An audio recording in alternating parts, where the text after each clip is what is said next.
ओम सभी को नमस्ते। मंत्रोच्चारण।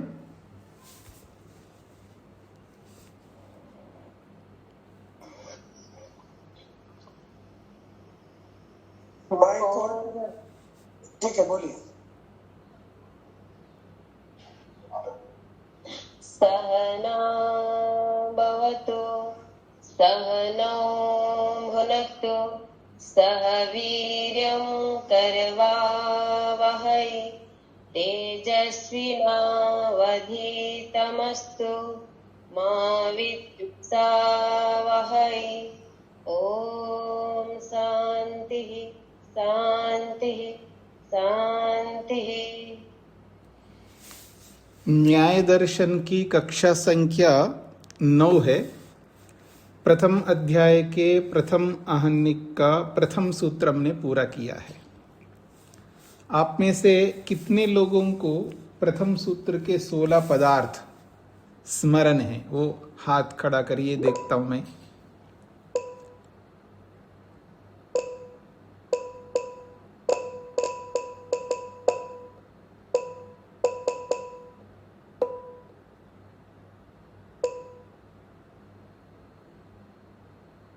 अच्छा, ठीक है, अच्छी बात है। काफी लोगों ने हाथ खड़ा किया है। हाँ जी, अनीता आनंद जी बोलेंगी।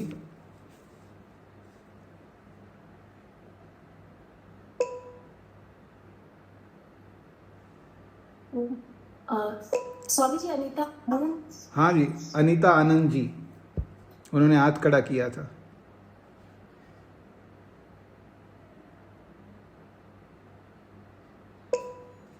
अच्छा, कोई बात नहीं। शांति मलिक बताएंगी। हाँ जी, स्वामी जी नमस्ते। आपका वीडियो ऑन होना चाहिए। रुकिए, पहले अपना माइक ऑन, अपने रुकिएगा, पहले अपना वीडियो ऑन करना है। मेरे को पता चले ना आप कौन बोल रहे हैं। वीडियो ऑन करिए, सबको वीडियो ऑन करके रखना होता है। वीडियो तो मैं ऑन नहीं करूंगी स्वामी जी, नहीं सुनती। फिर मैं बिना देख के सुना रही हूँ स्वामी जी। नहीं, वो तो ठीक है, मेरा स्वास्थ्य नहीं ठीक रहता। हाँ, मैं कभी ठीक है। ये हेतु बताइए ना पहले। आपने सीधा ही ये मना कर दिया, मैं वीडियो तो ऑन नहीं करूंगी। तो विद्यार्थी ऐसा नहीं कर सकते ना, पहले उनको बताना है कि मेरे को। जी, ठीक है, आपकी बात सही है, पर मैं आपको प्रक्रिया बता रहा हूँ। सुन लीजिए, पहले सुन लीजिएगा, आप शांत रहिए। पहले प्रक्रिया ये होती है विद्यार्थी का, पहले आपको कारण बताना होता है। जी, मेरे को ये इस कारण से मैं वीडियो ऑन नहीं कर पाऊंगी। तो कारण पता लगते फिर मैं आपको आग्रह नहीं करूंगा ना। तो आपने पहले ही समाधान, मैं तो वीडियो ऑन नहीं करूंगी। तो ये प्रक्रिया गलत है। विद्यार्थी की जो प्रक्रिया है ना, वो अलग प्रकार की होती है। जी, कोई बात नहीं, आप बोलिए। समाचार कोई बात नहीं, समाचार इसके हाँ, लिए कोई बात नहीं। अब सुनाइए। प्रमाण प्रमेय संशय प्रयोजन दृष्टांत सिद्धांत तर्क निर्णय अवयव वाद जल्प वितंडा हेत्वाभास जाति छल निग्रह स्थान। ठीक है, इनके तत्व ज्ञान से श्रेष्ठ की प्राप्ति होती है। तो नीरजा जी बताएंगी क्या इन्होंने गलती क्या किया है?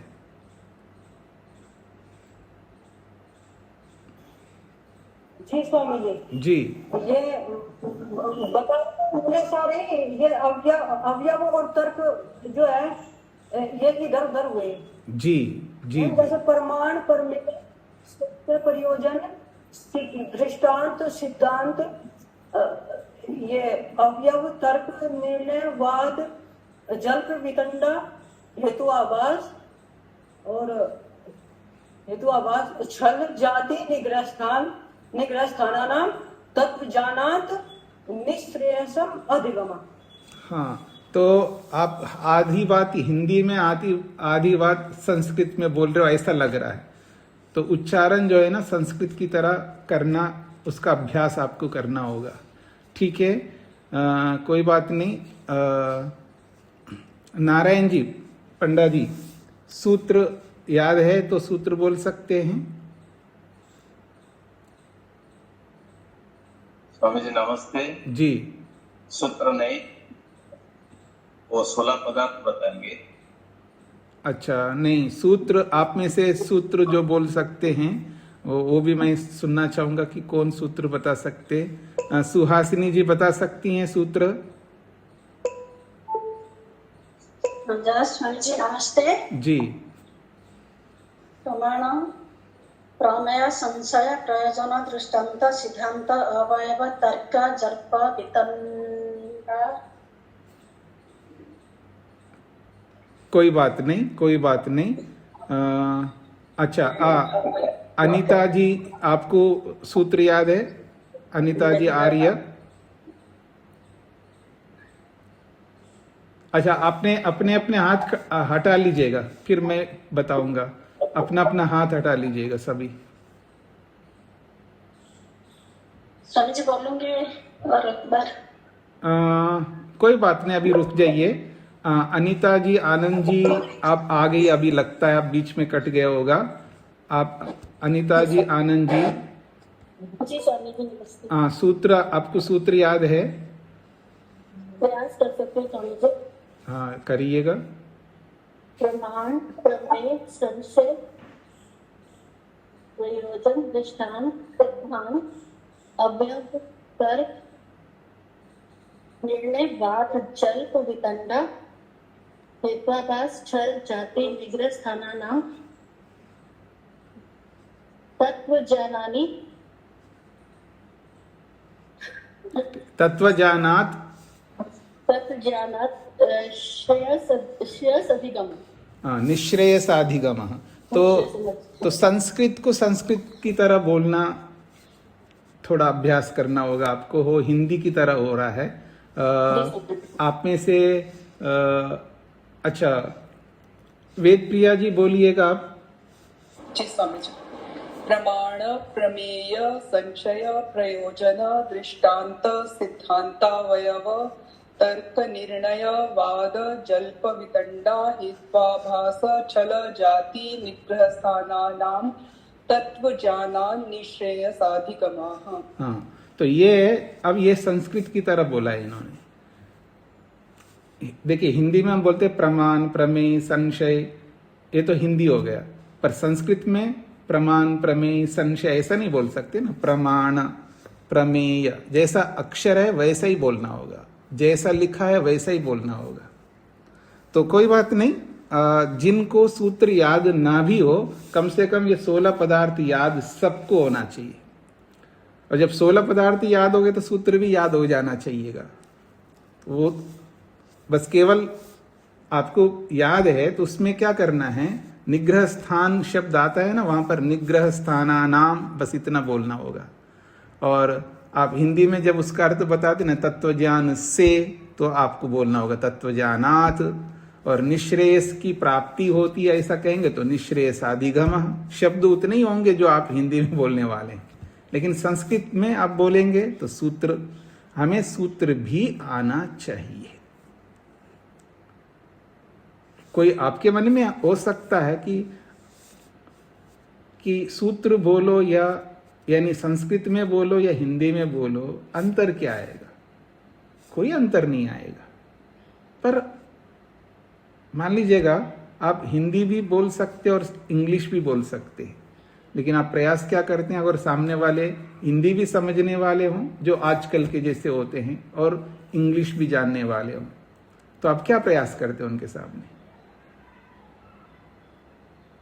मतलब जैसे आज के बच्चे हैं, आजकल के जो बच्चे हैं वो इंग्लिश भी जानते हैं और उनका मदर टंग हिंदी है मान लीजिएगा। अब हिंदी में बोलेंगे तो भी समझ जाएंगे, लेकिन वो इंग्लिश मीडियम से पढ़ते हैं और वो इंग्लिश में बात करते हैं वो बच्चे। अब आपको इंग्लिश भी आती है, हिंदी भी आती है, तो उन बच्चों के सामने आप क्या प्रयास करेंगे? इंग्लिश में बोलने का प्रयास करेंगे या हिंदी में? तो इंग्लिश में बोलने का प्रयास करेंगे। आप अपना दिखाना भी चाहेंगे ना, लैंग्वेज का एक बहुत बड़ा रहता है आजकल।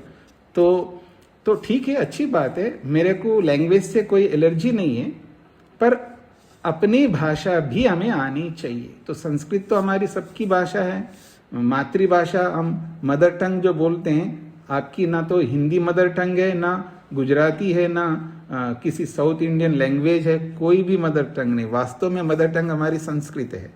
तो संस्कृत भी थोड़ा सा कम से कम आ जाना चाहिए। इसलिए मैं आपको, जब पढ़ ही रहे हैं आप लोगों, आप पढ़ ही रहे हैं सब लोग, और 16 पदार्थ आपको याद होना चाहिए। पूरा दर्शन पढ़ेंगे तब तक आपको 16 पदार्थ तो याद रहने ही चाहिए। तो उसके साथ में वो विभक्ति जोड़ दिया तो सूत्र बन जाएगा। ठीक है, तो 16 पदार्थ आपके सामने आ चुके हैं। अब मैं आगे बढ़ता हूं जी। दूसरा सूत्र प्रारंभ हो रहा है। यहां एक प्रश्न किया जा रहा है सूत्र से पहले भूमिका के रूप में। तत् खलु निश्रेयसम किम तत्वज्ञान अनंतरमेव भवति नेत्युच्यते किम तर्हि तत्वज्ञानात्। तत् खलु निश्रेयसम किम तत्वज्ञान अनंतरम एव भवति।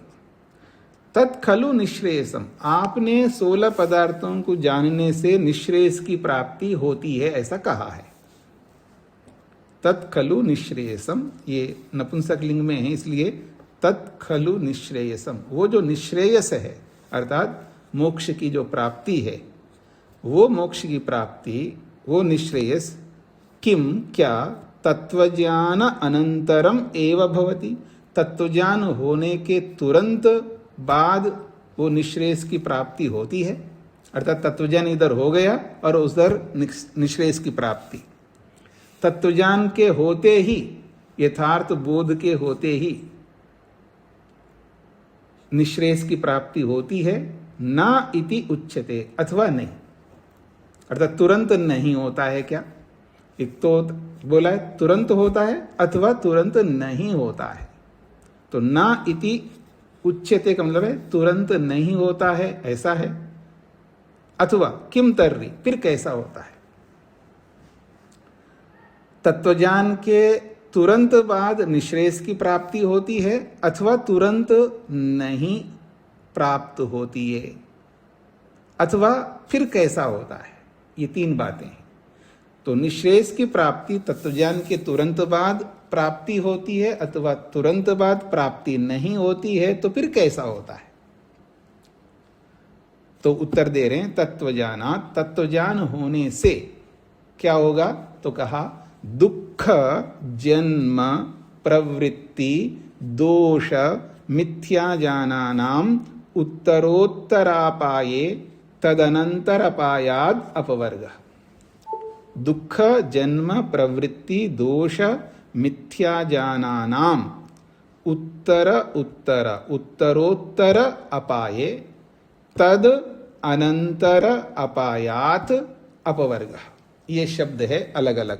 दुख अलग है, जन्म अलग है, प्रवृत्ति अलग है, दोष अलग है, मिथ्या ज्ञान अलग है। तो कह रहे हैं दुख जन्म प्रवृत्ति दोष मिथ्या ज्ञानानाम, क्योंकि दुख 1, जन्म 2, प्रवृत्ति 3, दोष 4 और मिथ्या ज्ञान 5 है ना, तो बहुवचन में दिया है। दुख जन्म प्रवृत्ति दोष मिथ्या ज्ञानानाम उत्तरोत्तर अपाय। उत्तरोत्तर का मतलब है अगला अगला, यानी दुख से पहले जन्म, जन्म से पहले प्रवृत्ति, प्रवृत्ति से पहले दोष, दोष से पहले मिथ्या ज्ञान। यानी दुख से पहले जन्म है, जन्म से पहले प्रवृत्ति है, प्रवृत्ति से पहले दोष है और दोष से पहले मिथ्या ज्ञान है। ये 5 चीजें हैं। तो उत्तरोत्तर अपाय का मतलब होता है पहले मिथ्या ज्ञान हटेगा, क्योंकि सबसे उत्तर मिथ्या ज्ञान ही है। क्रम से देखिएगा 5वें स्थान पर मिथ्या ज्ञान है। तो सबसे पहले मिथ्या ज्ञान हटेगा, तत्वज्ञान होते ही मिथ्या ज्ञान हटेगा, और मिथ्या ज्ञान के हटते ही दोष हटेंगे, दोष के हटते ही प्रवृत्ति हटेगी, और प्रवृत्ति के हटते ही जन्म हटेगा, और जन्म के हटते ही दुख हट जाएगा। और जब दुख हट जाएगा तब निश्रेयस की प्राप्ति होगी। ये इसका तात्पर्य है। इसलिए कह रहे हैं तद अनंतर अपायात। तद अनंतर अपायात, सबसे अंत में दुख दिया है। सबसे अंत का मतलब है पहले मिथ्या ज्ञान, फिर उसके बाद दोष, फिर उसके बाद प्रवृत्ति, उसके बाद जन्म, फिर जन्म के बाद दुख। अंत में दुख आएगा। प्रारंभ में क्या होगा? मिथ्या ज्ञान होगा। ऐसा है। तो आप इसको उल्टा कर दीजिएगा, मिथ्या ज्ञान, दोष, प्रवृत्ति, जन्म और दुख, ऐसा है। तो तद अनंतर अपयाद, तो सबसे लास्ट में जो दुख है, उस दुख के हट जाने पर अपवर्ग होता है। तो दुख के हटने से पहले बहुत कुछ हटाना पड़ेगा हमको। इतना नहीं है कि तत्वज्ञान होते ही और मुक्ति की प्राप्ति हो जाए, इतना सरल नहीं है। तत्वज्ञान प्राप्त करो, उसके बाद दोषों को हटा दो, दोषों को हटा करके प्रवृत्ति को हटा दो, प्रवृत्ति को हटाते ही जन्म को हटा दो, फिर जन्म के हटते ही दुख हट जाएगा, दुख के हटते ही अपवर्ग होगा। ये इसका तात्पर्य है, ये सूत्र का अभिप्राय है। अब इसकी व्याख्या करेंगे। सूत्र को सूत्र के रूप में आपको समझना है कि ये 5 चीजें हैं। तत्वज्ञान के होने से मिथ्या ज्ञान हट जाता है, मिथ्या ज्ञान के हट जाने से दोष हट जाते हैं, दोषों के हट जाने से प्रवृत्ति हट जाती है, प्रवृत्ति के हट जाने से जन्म हटता है, जन्म के हटने से दुख हटता है, और दुख के हट जाने से अपवर्ग की प्राप्ति होती है। मिथ्या ज्ञान व्यापक रूप से, मिथ्या ज्ञान का मतलब सब कुछ मिथ्या ज्ञान है। एक शब्द में अगर बोलेंगे तो अविद्या, अविद्या को ही मिथ्या ज्ञान कहते हैं। तो अविद्या एक व्यापक रूप से जाति के रूप में विद्यमान है, और मिथ्या ज्ञान हट गया तो दोष हट जाएगा। फिर दोष क्या है? राग, द्वेष, अभिनिवेश, काम, क्रोध, लोभ, मोह, ईर्ष्या, अहंकार, ये सारे दोष हैं। तो मिथ्या ज्ञान जो मुख्य है, जो जिसको हम कहते हैं जननी, क्योंकि मिथ्या ज्ञान रूपी जननी से ही बाकी सारे दोष उत्पन्न होते हैं। अब ऐसा कह सकते हैं, मिथ्या ज्ञान अर्थात अविद्या मां है और उसकी संतानें जो है दोष है। तो कारण है, मिथ्या ज्ञान जो है, मां का मतलब यहां कारण है। कारण को हटा दो तो उसके कार्य भी हट जाएंगे। और जब दोष हट गए तो हमारी प्रवृत्ति, प्रवृत्ति का मतलब कर्म, जो भी हम कर्म कर रहे हैं वो सारे कर्म हट जाएंगे। जिस तरह का कर्म नहीं करना चाहिए वो सारे कर्म अपने आप हट जाएंगे। प्रवृत्ति का मतलब पता नहीं क्या क्या कर्म करते हैं हम लोग, वो सारे कर्म हट जाएंगे हमारे। जब कर्म हट गए तो जन्म ही नहीं होगा, और जन्म ही नहीं होगा तो दुख ही नहीं होगा, दुख ही नहीं होगा तो अपवर्ग हो जाएगा। इस तरह का इसका तात्पर्य है। आगे देखिएगा, भाष्य को देखिएगा। तत्र आत्मा आदि अपवर्ग पर्यंतम प्रमेये मिथ्या ज्ञानम अनेक प्रकारकम वर्तते। तत्र हमारे जीवन में आत्मा आदि अपवर्ग पर्यंतम, आत्मा से लेके अपवर्ग पर्यंत 12 प्रमेय हैं जो आगे बताएंगे। आत्मा आदि 12 प्रमेय हैं। पीछे आपको प्रारंभ में बताया था ना, पीछे सूत्र दिखाया था आपको। दोबारा निकालिए सूत्र।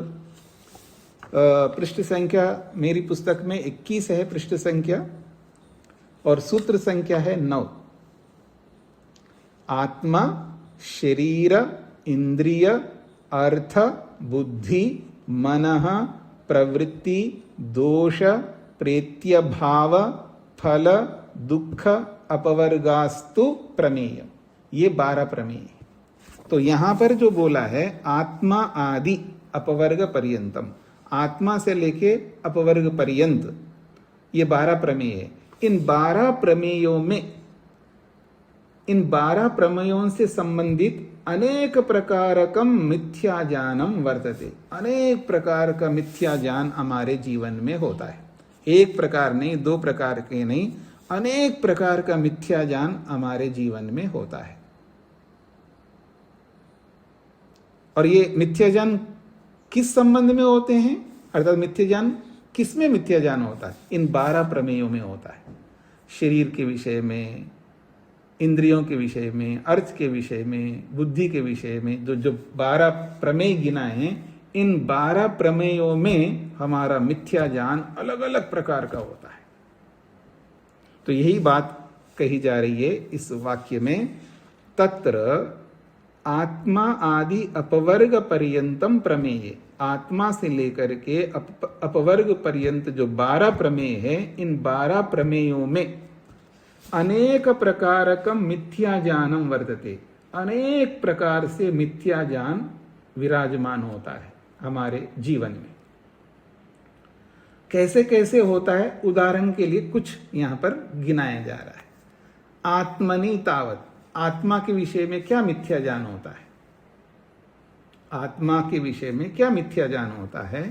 तो सबसे पहला इन्होंने कहा नास्ति आत्मा इति, अर्थात आत्मा होता नहीं है, ये मिथ्या ज्ञान है व्यक्ति को, मतलब आत्मा को नहीं मानता है।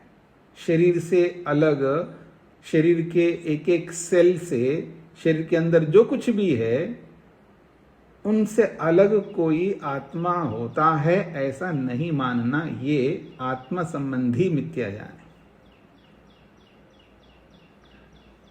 विशेषकर जो भौतिक विद्या को पढ़ने वाले हैं, साइंस जो पढ़ने वाले हैं, ठीक है, जो परंपरा से जुड़े हुए हैं वो लोग भले ही आत्मा को मानते हों, लेकिन अधिकांश साइंस को पढ़ने वाले आत्मा को नहीं मानते। तो नास्ति आत्मा, आत्मा नहीं है, ये आत्मा संबंधी मिथ्या ज्ञान है। और हमारी क्या मिथ्या ज्ञान है जी आत्मा के बारे में? जो आत्मा को ना मानने वाले का मिथ्या ज्ञान तो ये है कि वो आत्मा को ही नहीं मानते। और हम लोग क्या मानते आत्मा के बारे में? तो कहते हैं अनात्मनि आत्मा इति, जो आत्मा नहीं है उसको हम लोग आत्मा मानते हैं, ये हमारा मिथ्या ज्ञान है। जो आत्मा नहीं है उसको हम लोग आत्मा मानते हैं। आपको स्पष्ट हो रहा है जी? जो आत्मा नहीं है उसको आत्मा मानते हैं। क्या स्पष्ट होना चाहिए आपको? कि शब्द स्पष्ट नहीं होना चाहिए आपको। शब्द तो आपको क्लियर है। अगर आपसे मैं पूछूं कि शरीर आत्मा है तो आप क्या उत्तर देंगे? नहीं है। मैं पूछूं इंद्रियां आत्मा है? नहीं है। ये आपके शब्द हैं। मन आत्मा है? नहीं है, ऐसा आपका शब्द है। आपके शब्द तो क्लियर है, स्पष्ट है कि इनको आप आत्मा नहीं मानते हैं, लेकिन आपका सारा व्यवहार इन्हीं को आत्मा मानने का चलता है, प्रैक्टिकल। तो ये हमारा मिथ्या ज्ञान है। अनात्मा को आत्मा मानते हम लोग, और उसके साथ ट्रीट भी वैसे ही करते हम लोग। शरीर के साथ हो, इंद्रियों के साथ हो, मन के साथ हो, तो उन अनात्माओं को हम आत्मा मानते हैं। अगली बात, दुखे सुखमिति, जो दुख है उसको हम सुख मानते हैं। हमारे शब्द तो यही है कि दुख को तो हम दुख ही मानते हैं जी। ऐसे कैसे होगा? मैं इतना गया गुजरा थोड़ा हूं, मैं दुख को सुख मानने लगता हूं। हमारे शब्द तो यही होते हैं, पर हमारा व्यवहार ये होता है कि दुख को हम सुख मानते हैं। और इसका उल्टा सुख को दुख मानते हैं। इसका उल्टा यह है कि सुख को दुख मानते हैं और दुख को सुख मानते हैं।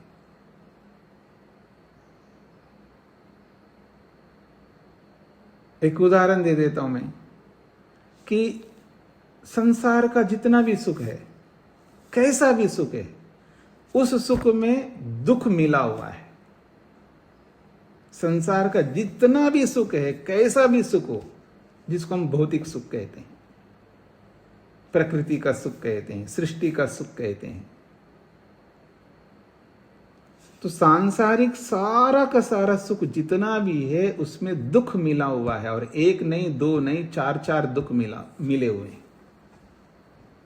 शब्दों से हाँ जी ठीक बात है, ये सब हमारे शब्द तो बहुत अच्छे होते हैं, क्लियर होते हैं, पर उस सांसारिक सुख में हम दुख नहीं देखते हैं। कहीं कहीं देखते हैं, अगर आपको बढ़िया मिठाई दे दिया है और उसको खोला है आपने और उसमें से किसी कारण से छिपकली का आधा हिस्सा मिल गया आपको, तब आप उसको विष मानते हैं, वो सुख नहीं है, ऐसा ही मानेंगे। एक छोटे से एकदम छोटा सा कटोरी होता है जी, ऐसे छोटा सा, गुजरात में तो बहुत छोटे छोटे ऐसे होते हैं, पता नहीं उसमें जो भी डालते हैं, नाक को खिलाते हैं या मुंह को खिलाते हैं, खैर। तो छोटे से उसमें से खीर डाला, 2 चम्मच 3 चम्मच आ गए, जो टीस्पून होता है वो 2-3 चम्मच आ गए, बढ़िया खीर, और उसके बीच में एक बढ़िया मक्खी, जो घरों में घूमने वाली मक्खियां होते हैं ना, वो भी उसके ऊपर जैसे सजाते हैं ना आजकल कुछ चीजें, मतलब सूखे में वो सजाते हैं, ऐसे ही सजाने के रूप में, ऐसा पता नहीं कहीं से गिर गया होगा, जो भी कारण है, वो आपके सामने खीर बहुत बढ़िया दिख रहा है, लेकिन उसके ऊपर मक्खी मरी हुई आपको एकदम लेटेस्ट दिखाई दे रहा है। तो आप क्या मानेंगे उसको? विषी जैसा ही मानेंगे? नहीं खाओगे। कहीं कहीं तो हम उसको दुख मानते हैं, लेकिन ये तो कभी कभी होता है ना। बाकी जितने भी सुख है उनको हम, जितने भी सुख है उनको दुख नहीं मानते हैं, सुख ही मानते हैं। और महर्षि वेदव्यास जी ने कहा, विषय सुखम च अविद्या, उनका सेंटेंस है, विषय सुखम च अविद्या। विषय सुख को सुख मानना यह सबसे बड़ी अविद्या है। अर्थात वो सुख नहीं है, वो वास्तव में दुख है, ये ना शास्त्रकार ऐसा कहना चाहते हैं। वो ये कहना चाहते हैं वो सुख तो है, लेकिन उस सुख में, उस सुख को लेंगे तो 4-4 दुख भी लेने होंगे। ऐसा है नहीं कि वो सुख ही नहीं है, ऐसा नहीं है, उसमें सुख है, स्वीकार किया जाता है, पर उस सुख को लेंगे तो साथ में आपको 4-4 दुख मिलेंगे, और जिस सुख में 4-4 दुख मिलते हों उसको छोड़ देना चाहिए। ये शास्त्र का सिद्धांत है। तो यहां पर कहा दुख में सुख अनुभव करते हैं, और ईश्वर का जो सुख है, ईश्वरीय आनंद है, उसको हम दुख मानते हैं। हमारे शब्द का नहीं जी, मैं ईश्वर का सुख चाहता हूं, ईश्वर का आनंद, उसी के लिए तो जी रहा हूं, ये शब्द है हमारे। पर जी किसके लिए रहे हैं? संसार के सुख के लिए, उसी के पीछे जाना है हमको। और हमारे शब्द होते हैं जी, मैं ईश्वर का आनंद चाहिए। अब किसी भी भक्त से पूछिएगा, वो यही कहेगा जी मेरे को ईश्वर का आनंद चाहिए, पर उसकी प्रवृत्ति किसमें होती है? संसार के सुख में। इसका मतलब है उसको दुख मानता है। अगर सुख मानता है तो उसमें प्रवृत्ति होती, तो जिसमें प्रवृत्ति हो रही है उसी को हम सुख मानते हैं, जिसमें प्रवृत्ति नहीं हो रही है उसको दुख मानते हैं। क्योंकि दुख में ही अप्रवृत्ति होती है, याद रखिएगा। दुख में अप्रवृत्ति होती है और सुख में प्रवृत्ति होती है। तो ईश्वर के सुख में हमारी प्रवृत्ति नहीं हो रही है, यही मीनिंग है कि ईश्वर के सुख को हम दुख मानते हैं। और संसार के सुख में हमारी सारी प्रवृत्ति होती है, इसका सीधा अर्थ है कि उसको हम सुख मानते हैं। अनित्य नित्यमिति, और जो अनित्य है उसको नित्य मानते हैं। ये हमारे शब्द तो स्पष्ट है जी। देखो जी, आप स्मशान में जाइएगा, कई गए होंगे आप में से, कोई ऐसे हैं जो कभी नहीं गए हों स्मशान में? आप हाथ खड़ा करेंगे जी कोई आप में से? आप, मैं कभी स्मशान में नहीं गई या नहीं गया? नीरजा जी जरूर जाना। कहीं कहीं होता है कि महिलाएं को वो परिपाटी, अलग अलग प्रांतों में अलग अलग परिपाटियां होती है। किसी प्रांत में ऐसी परिपाटी होती है वो स्मशान में लेडीज नहीं जाती हैं, पर जाना चाहिए। ट्रेंड बदल लो, वो गलत परंपरा को हटा दो। मैं क्यों नहीं जा सकते? सब जगह जा सकते हैं, और वहां ना जाने का ऐसा कोई हेतु नहीं है। तो जाओ। तो जो भी जाता है वो कहता है जी हाँ, एक दिन तो मरना ही है जी। सभी ये कहते हैं, लेकिन जब वो प्रसंग आता है तो वो नहीं मरना चाहता है। जब मरने की स्थिति है तो वो नहीं मरना चाहता, वो जिंदा रहना चाहता है। उस समय उसको अनित्य बात समझ में नहीं आती है। शैलेंद्र जी को क्या कहना है?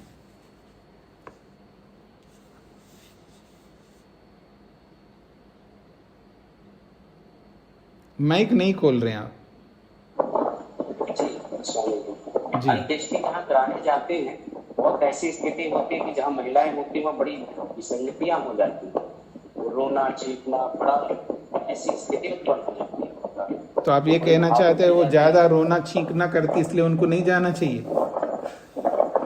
हम ये नहीं कह रहे हैं कि नहीं जाना चाहिए, नहीं जाना चाहिए, पर वहाँ बहुत विपरीत स्थिति हो जाती, संभाल नहीं मिलता। वो कोई कोई होता होगा, कोई कोई ऐसा नहीं होता है, कोई कोई होता है उसको संभाल लो, जो कोई कोई स्पेशल होता है उसको संभालो, बाकी सब नहीं करते हैं ऐसा। खैर, तो मैं आगे बढ़ता हूं जी। अत्राणे त्राणमिति, त्राण कहते हैं सुरक्षा, त्राण का अर्थ होता है सुरक्षा, और असुरक्षा को सुरक्षा मानता है। अत्राणे त्राणम अर्थात असुरक्षा में सुरक्षा अनुभव कर रहा है व्यक्ति।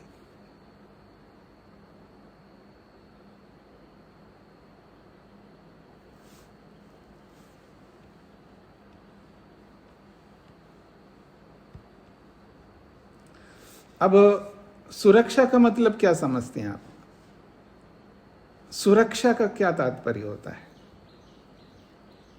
सुरक्षा का तात्पर्य है जिसमें सुख हो, जिसमें शांति हो, जिसमें तृप्ति हो, जिसमें संतोष हो, जिसमें निर्भयता हो, वही तो सुरक्षा है।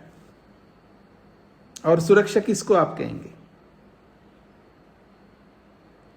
अगर मान लीजिए आपको कोई दुख देने लगे तो आपको दुख देने वाले को रोकने वाला होता है, तो आपकी वो सुरक्षा कर रहा है, यही तो होगा ना। मान लीजिए आपको कहीं से दुख मिलने वाला हो, उसको दुख को कोई रोक रहा है, जैसे माँ होती है बेटे को सर्दी लग रही है तो उसको स्वेटर दे करके उसके सर्दी को हटा रही है, तो सुरक्षा प्रदान कर रही है ना। भूख लग रही है तो भोजन दे करके उसके भूख को हटा रही है, सुरक्षित तो कर रही है ना। तो सुरक्षा का मतलब क्या है? सुख देना है और कुछ नहीं है। सुरक्षा का अर्थ ये है सुख देना है, दुख को रोकना है और उनको सुख देना है। दुख को हटाना ही सुरक्षा है, और दुख हट गया इसका मतलब सुख का प्राप्त होना। तो शांति में सुख है, निर्भयता में सुख है, स्वतंत्रता में सुख है, संतोष में सुख है। तो जो असुरक्षा है उसको सुरक्षा मान रहा है, जहां अशांति है उसको शांत समझता है, जो अतृप्ति है उसको तृप्त समझता है। थोड़ा सा स्पष्ट नहीं हो रहा होगा। जिसका उपभोग करने पर उसको अतृप्ति मिलती है, पर वो तृप्ति मान करके वो कर रहा होता है। जिसका उपभोग करने पर अतृप्ति मिलती है, किसी भी भोग को भोगने पर तृप्ति नहीं मिलती है, पर उसको तृप्ति मान करके उसी का प्रयोग कर रहा है। तो असुरक्षित को सुरक्षित मान रहा है। सभये निर्भयम इति, जहां भय है उसको निर्भय मान रहा है। भय किससे होता है जी? दुख से होता है। भय का तात्पर्य ही दुख से होता है, याद रखना। दुख से ही भय होता है और किसी से भय नहीं होता, मात्र दुख से भय होता है। जिससे दुख होता है, जिस किसी से दुख होता है वहीं भय होता है। तो जो भय है उसको निर्भय मान रहा है। अब लगा लेना, आपको जहां भी लग सकता है, मैंने सिद्धांत बता दिया। जहां दुख हो वहां भय है। काला सांप से, काला नाग से, जहरीले नाग से, जहरीले भयंकर जहरीले बिच्छू से भय होता नहीं होता है आपको? होता है। क्यों होता है वो भय? क्योंकि उसे दुख मिलता है, इसलिए तो भय है। अकेले जाने में भय है, मतलब कुछ ऐसे एरिया भी होते हैं ना जहां रात्रि में वो अकेले नहीं जा सकता, भय डर है वहां पर। क्या है वहां? क्योंकि वहां दुख मिलेगा, इसलिए तो भय है। तो भय दुख से होता है। तो जहां भय है उसको निर्भय मान रहा है। अब आप लगा लेना। अगली बात, जुगुप्सिते अभिमतम इति। जुगुप्सित का मतलब घृणित वस्तु में, वो घृणित वस्तु को भी वो सुखदायी मानता है। अभिमतम का मतलब स्वीकार करता है, घृणित वस्तु को स्वीकार करता है। जो अत्यंत घृणित है उसको अत्यंत प्राप्य समझता है। महर्षि पतंजलि और महर्षि वेदव्यास जी ने शरीर को लेकर के बहुत सारी बात बताई है वहां पर योग में। स्थानाद बीजाद उपष्टंभात निस्यंदनाद निधनादपि कायमाधेय शोचत्वात् पंडिता ही असुचिम विदु। जो योगी जन हैं, जिनका लक्ष्य ही ईश्वर की प्राप्ति है, जिनका लक्ष्य ही वैराग्य को प्राप्त करना है, जिनका लक्ष्य ही समाधि लगाना है, ऐसे जो योगी जन हैं, योगाभ्यासी करने वाले हैं, वो शरीर को जुगुप्सित मानते हैं। अर्थात शरीर ग्राह्य नहीं है, भोगने योग्य नहीं है, ऐसा मानते हैं। देखिए, ये जो उपदेश है ना, ये उपदेश हर किसी के लिए नहीं है, याद रखना। ये उपदेश है जो निश्रेयस को प्राप्त करना चाहता है उसके लिए। और निश्रेयस का मतलब अपवर्ग को जो प्राप्त करना चाहता है, मुक्ति मोक्ष को प्राप्त करना चाहता है, उसके लिए उपदेश है। क्योंकि निश्रेयस अलग अलग होता है, ये आपने कल सुन लिया। अर्थरूपी निश्रेयस को प्राप्त करने के लिए उपदेश नहीं है। एक शब्द में या एक वाक्य में मैं बोलूं, संसार के वैभवों को प्राप्त करने वाले लोगों के लिए ये उपदेश नहीं है। ये याद रखिएगा। उपदेश अलग अलग होते हैं, सबके लिए एक ही जैसा उपदेश नहीं होता है। एक जैसा उपदेश भी होता है, वो अलग विषय होते हैं, और सबके लिए अलग अलग उपदेश होता है, वो भी अलग होता है। तो यहां ये जो उपदेश है, ये उपदेश मात्र उन लोगों के लिए है जो मोक्ष को, अपवर्ग को प्राप्त करना चाहते हैं, जिनका लक्ष्य ही मुक्ति को प्राप्त करना है। मात्र उतने ही लोगों के लिए ये उपदेश है। इसलिए इसका मिसयूज मत करिएगा। ये सबके लिए नहीं है उपदेश। तो उन्हीं को ध्यान में रख करके बात कही जा रही है कि अत्यंत घृणित शरीर को वो प्राप्तव्य, भोगने योग्य मानता है। ये किसके लिए बोला जा रहा है? ये उस व्यक्ति के लिए बोला जा रहा है जो अपवर्ग मोक्ष को तो प्राप्त करना चाहता है। एक ओर लक्ष्य उसका मोक्ष है और दूसरी ओर शरीर के पीछे लगा हुआ है, शरीर को भोगने के पीछे लगा हुआ है। ये उस व्यक्ति की बात है, ये हर व्यक्ति की बात नहीं है।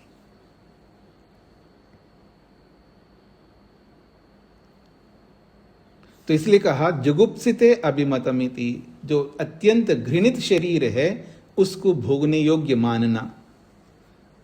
अगली बात, हातव्य अप्रतिहातव्यमिति। हातव्य का मतलब है छोड़ने योग्य, त्याग करने योग्य। हातव्य, छोड़ने योग्य को अप्रतिहातव्यम, न छोड़ने योग्य मानता है। ये सारा उपदेश यहां जो किया जा रहा है इस सूत्र में, ये सारा उपदेश मुमुक्षु व्यक्ति को ध्यान में रख करके किया जा रहा है। तो अब छोड़ने योग्य क्या है? रिलेशनशिप, संबंध, स्वस्वामी संबंध, ये सब छोड़ने योग्य है।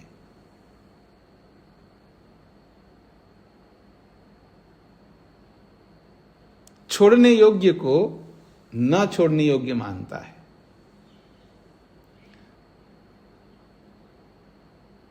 वो मुक्ति में भी जाना चाहता है, लेकिन माँ के साथ भी रहना चाहता है, वो मुक्ति में भी जाना चाह रहा है लेकिन पिता के साथ भी रहना चाहता है, वो मुक्ति में भी जाना चाहता है लेकिन वो पत्नी के साथ रहना चाहता है, पत्नी को नहीं छोड़ना चाहता है, वो मुक्ति में जाना चाहता है लेकिन पति को नहीं छोड़ना चाहती है। ये उन लोगों के लिए उपदेश है।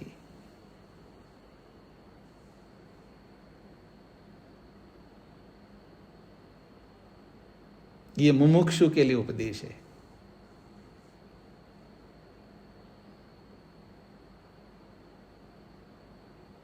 ये उपदेश गृहस्थ के कर्तव्यों को पालन करने वालों के लिए नहीं।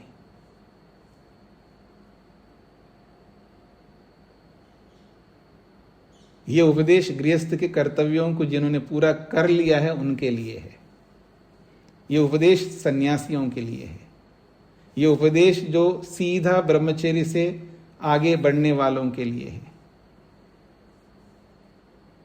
ये मोक्ष का उपदेश हर व्यक्ति के लिए नहीं है।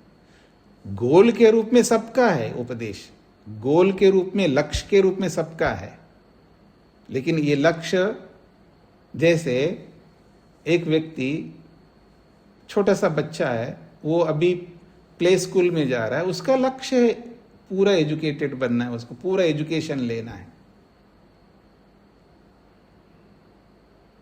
अंतिम लक्ष्य तो पूरी विद्या को प्राप्त करना है, जहां तक उसको प्राप्त करना, वो इंजीनियर बनना चाहता है, डॉक्टर बनना चाहता है, वकील बनना चाहता है, जो भी बनना चाहता है, टारगेट तो वो है।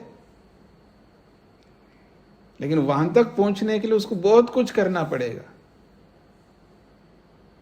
तो यही ऐसा ही ये जो आश्रम है, ये जो वर्ण है, सबका गोल, सबका लक्ष्य तो वही है, पर वहां तक पहुंचने के लिए बहुत कुछ पहले करना होगा। और समस्या क्या आती है यहां पर, तो जो बहुत कुछ करना है वो ना करके सीधा ही वहां पहुंचना चाहता है मुक्ति में, वो नहीं पहुंच पाएगा। धर्म तो करता नहीं है और मुक्ति चाहिए उसको, अर्थ तो प्राप्त नहीं कर पाया लेकिन उसको मुक्ति चाहिए, काम की पूर्ति तो नहीं किया है लेकिन उसको मोक्ष चाहिए, तो उसको नहीं मिलेगा।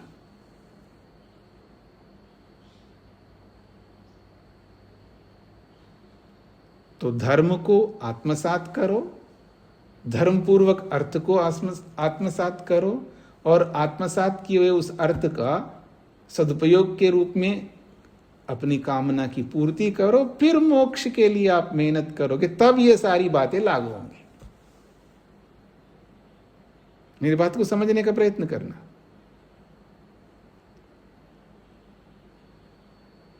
और गहराई से इसको समझने का प्रयत्न करिएगा। धर्म को जीना है, धर्म को जीते हुए धर्मपूर्वक ही अर्थ को प्राप्त करना है, और धर्मपूर्वक प्राप्त किए हुए अर्थ का उपयोग राइट वे में करना है, वही काम है। उस काम की पूर्ति करना, कामना तो पूर्ण किया नहीं है और मोक्ष को लेकर के बैठा है व्यक्ति, इसलिए वो त्याग नहीं कर पाता है। सबसे बड़ी समस्या है वो त्याग क्यों नहीं कर रहा है, क्योंकि धर्म को आत्मसात नहीं कर पाया, अर्थ को भी उसने समझ नहीं पाया और कामना की पूर्ति की नहीं है। तो फिर वो कैसे मोक्ष को प्राप्त कर सकता है, आगे बढ़ ही नहीं सकता है। इसलिए व्यक्ति पिसता जाता है, न इधर का रहता है न उधर का रहता है। तो इसलिए हमें प्रक्रिया से चलना है। शास्त्र जो कहता है, शब्द प्रमाण जो कहता है, उस शब्द प्रमाण के अनुरूप हमको चलना है।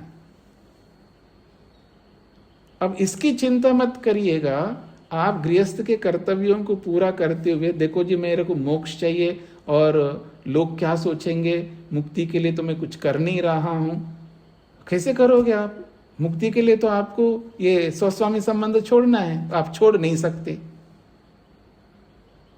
मेरी बात पर ध्यान दीजिएगा।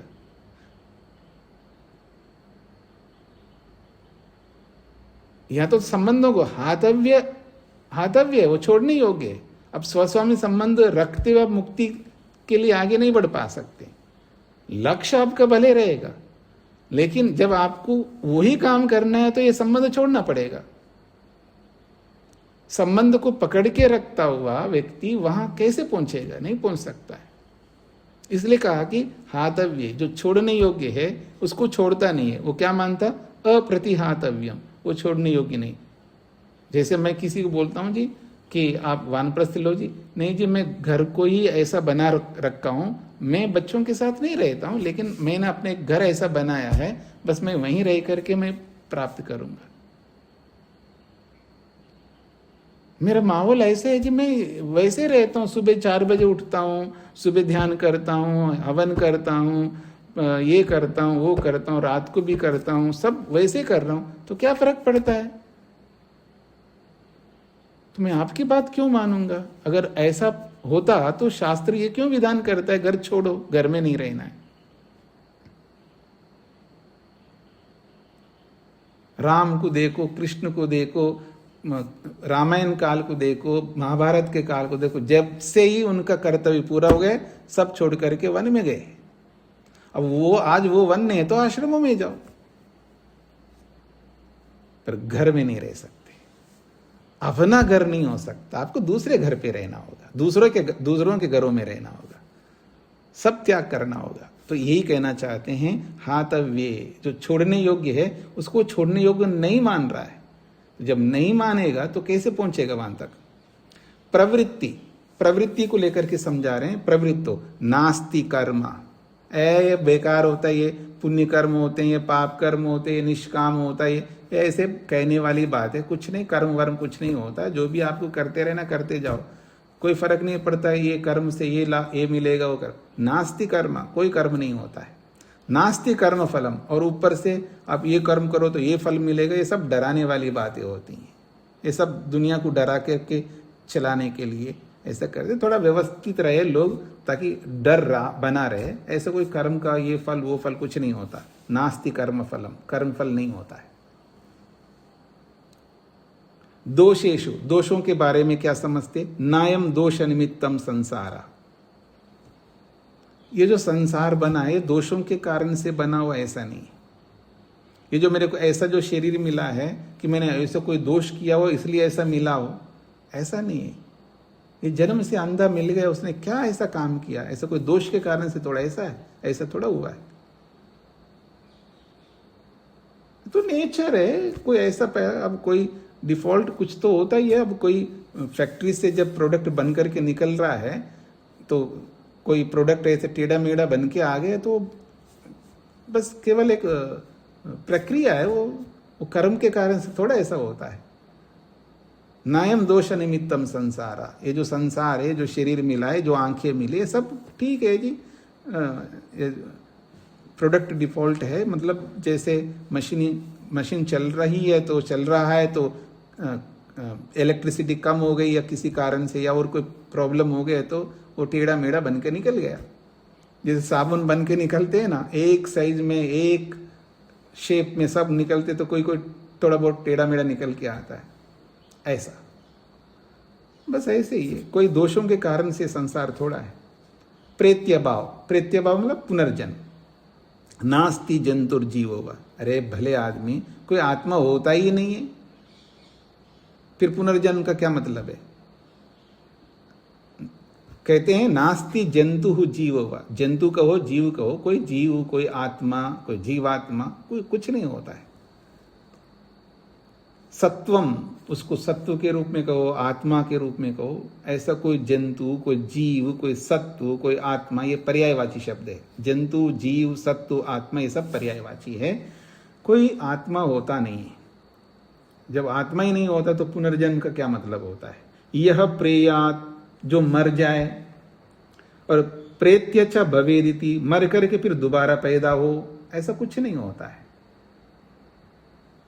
किस चक्कर में पड़ रहे हो? किसने देखा जी अगले जन्म को, मैं दोबारा अगले जन्म को प्राप्त करूंगा? किसने देखा इस अगले जन्म को? तो कहा जा रहा है कोई पुनर्जन्म नहीं होता है। यह प्रेयात, जो मर जाए, और प्रेत्य, और मर करके च भवे, फिर दोबारा पैदा हो जाए, ऐसा कुछ नहीं होता है। अनिमित्तम जन्म, ये तो जन्म हो रहा है, ये बिना कारण के हो रहा है, बस इसके पीछे ऐसा कोई कारण नहीं है। अनिमित्तम जन्म, जन्म बिना कारण के हो रहा है। अनिमित्तो जन्मोपरम, और जन्म का समाप्त होना, मरना भी बिना कारण के होता है। अब जो घड़ा है ठीक है, बन गया घड़ा, नया है, ठीक है, धीरे धीरे पुराना तो होगा, ये तो नेचुरल की बात है, नेचुरल स्वाभाविक बात है, तो नेचर है, ये तो नेचर में ऐसे होता है, कोई कारण से थोड़ा हो रहा है वो। अनिमित्तो जन्मो परमा, मृत्यु भी बिना कारण के होता है और जन्म भी बिना कारण के होता है। इत्यादि मान प्रेत्य भाव, इस प्रकार के पुनर्जन्म को लेकर के भ्रांतियां हैं, अविद्या है। फिर कहा अनंतश्च इति, और ये अनंत है, ये निरंतर ऐसे ही चलता रहता है।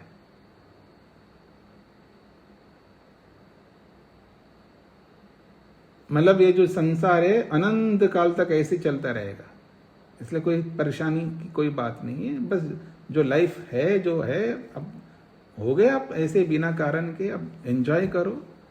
क्यों डर रहे हो, परेशान हो रहे हैं, मैं ऐसा कर्म करूंगा तो ये होगा, वो होगा, फिर पुनर्जन्म होगा, स्वर्ग होगा और आपको कढ़ाई में तलेंगे, ये होगा, वो होगा। क्या सोचना है इसके बारे में, कुछ नहीं होता है, ये तो अनंत है। तो नैमित्तिक सन अकर्म निमित्त, हाँ संसार किसी कारण से तो जरूर बना है, लेकिन बिना कर्म के संसार है।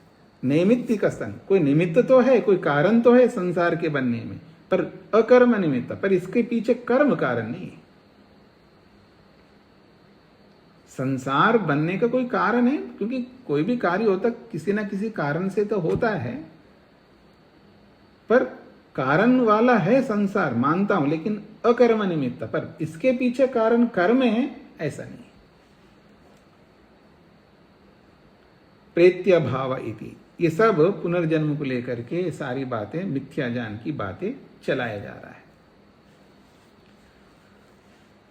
और इसी पुनर्जन्म का एक बहुत लंबा प्रसंग है जी, आप आगे पढ़ेंगे। देह, इंद्रिय, बुद्धि, वेदना, संतानोच्छेद प्रतिसंधानाभ्याम निरात्मका प्रेत्य भाव इति। कहते हैं देह, देह कहते हैं शरीर को, इंद्रिय, इंद्रियां, सेंसेस, बुद्धि, मन का हो या डिसीजन लेने का, निर्णय लेने का तत्व, महतत्व हो, मन को भी कह सकते हैं, महतत्व रूपी बुद्धि को भी कह सकते हैं। तो शरीर, इंद्रियां, बुद्धि, वेदना, वेदना का मतलब अनुभूतियां, संतानोच्छेद, और ये सब मिलकर एक समुदाय है। शरीर, इंद्रिय, बुद्धि, वेदना, ये सब एक समुदाय है। शरीर भी एक तत्व है, इंद्रिय भी एक तत्व है, बुद्धि भी एक तत्व है, वेदना, ये सब एक समुदाय है। तो इस पूरे समुदाय का संतानोच्छेद, अर्थात ये एक एक है ना, शरीर, इंद्रिय, बुद्धि अलग अलग है, तो इसको संतान कहते हैं। संतान का मतलब इकाइयां। इन इकाइयों का उच्छेद होना, अर्थात जो शरीर है जिसमें बहुत सारे संतान है, अर्थात बहुत सारे अवयव है, एक शरीर के रूप में, एक इंद्रिय के रूप में, एक बुद्धि के रूप में, एक संवेदना के रूप में, इन संतानों का उच्छेद ही, इनका अलग होना ही क्या है, मृत्यु है।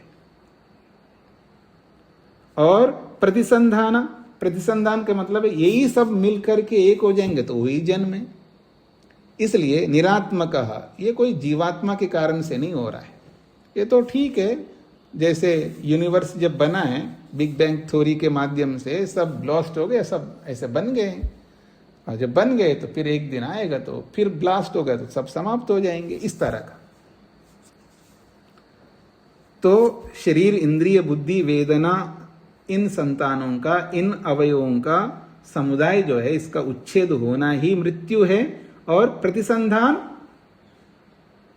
इन सब अवयवों का मिलना ही जन्म है। इसलिए निरात्मक, बिना आत्मा वाला है शरीर, इसलिए कोई प्रेत्यभाव कुछ नहीं होता है, ऐसा लोगों का कहना है।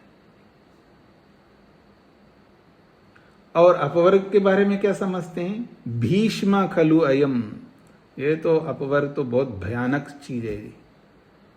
क्यों जी? वाईफाई मिलेगा जी वहां पर, वाईफाई मुक्ति में, इंटरनेट, टीवी, कार, बंगला, अप्सराएं,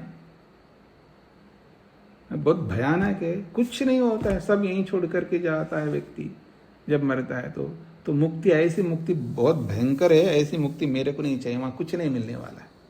इसलिए भीष्म खलु अयम, सर्व कार्योपरमा, मुक्ति में तो सारे काम हट जाते हैं।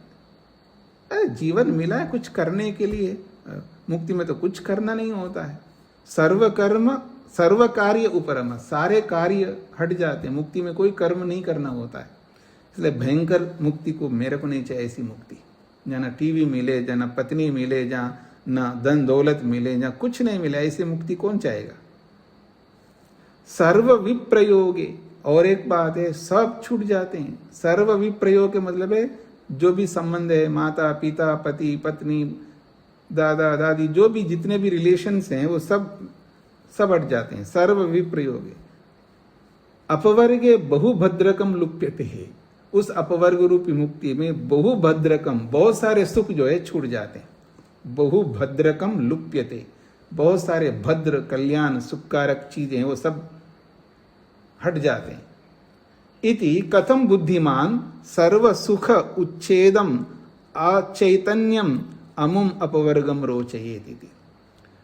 इति ऐसा वो सोचता हुआ, कथम कैसे, बुद्धिमान कौन ऐसा बुद्धिमान होगा जो सर्व सुख उच्छेदम, सारे सुखों का नाश हो रहा हो, ऐसा अपवर्ग जिसमें सारे सुख छूटते हैं। संसार में रहते हुए इतना सुखी मैं हूं, ये संसार के सारे सुख छूटने वाले ऐसे मुक्ति को जिसमें अचैतन्यम, पता नहीं चलता चेतनता है या नहीं, वहां पर कोई फीलिंग होगा नहीं होगा, ऐसे अचैतन्य वाला ये जो अपवर्ग है, ऐसे अपवर्ग को, ऐसे भयानक अपवर्ग को कथम बुद्धिमान रोचयेत, कौन ऐसा बुद्धिमान होगा जो उसकी चाह रखता होगा, उसमें रुचि रखता होगा। ऐसे मुक्ति हमें नहीं चाहिए, ये इसका तात्पर्य है। हाँ जी, स्पष्ट हो रहा है जी। ये सारी की सारी अविद्या है। इन सभी 12 प्रमेयों के संबंध में ऐसे नाना प्रकार की अविद्या है। जब हम अपना चिट्टा खोलेंगे ना, अपना लिस्ट जब खोलेंगे तो ऐसा निकल के आएगा, बहुत लंबी लिस्ट है, पता नहीं कितने विषय हैं। उन विषयों में मतलब असंख्य अनगिनत विषय हमारे जीवन में, हर विषय में आपको कहीं ना कहीं अविद्या मिलेगी, कम ज्यादा, मतलब बहुत व्यापक रूप से अविद्या में हम धसे हुए हैं। तो ये सारी अविद्या हैं, तो ये सारी अविद्या पहले दूर करनी होती है उस तत्व ज्ञान से, ये कहना चाहते हैं।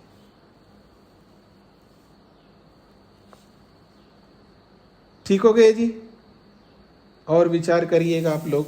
आज इतना ही रखता हूं मैं। ओम शांति शांति शांति।